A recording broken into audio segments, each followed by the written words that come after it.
IFM News Palengke Report. Yan, magandang umaga, Idol J. Magandang umaga sa iyo, Idol Tina. At syempre sa mga idol natin na nakikinig dyan ngayon, live na po tayo ngayon dito sa pamilya sa lungsod ng Kawayan para sa ating palengke update ngayong araw, July 2026. Sa ating pinakahuling monitoring nga ay bahagyang tumaas ng presyo ng ilang mga pangunahing bilihin, partikular ng isda, sinasabing pamilihan kumpara nitong mga nakaraang araw. Sa presyo muna ng gulay, nasa 80 pesos pa rin ang kada kilo ng talong.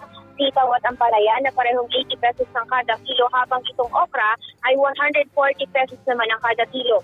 Ang kamatis ay 40 pesos pa rin ang kada kilo, habang itong mga pangrekado ay nananatili naman sa dating presyo, katulad na lamang ng bawang at tuya na parehong 140 pesos ang kada kilo, at itong sibuyas ay 120 pesos ang kada kilo.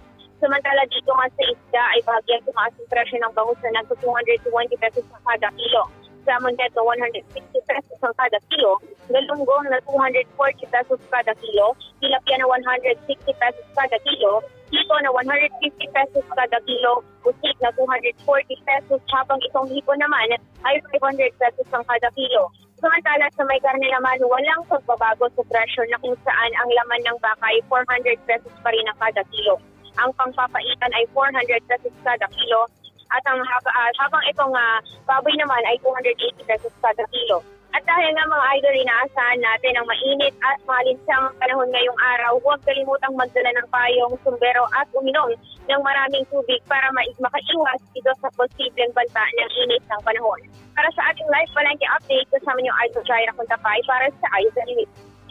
IFM News Palengke Report.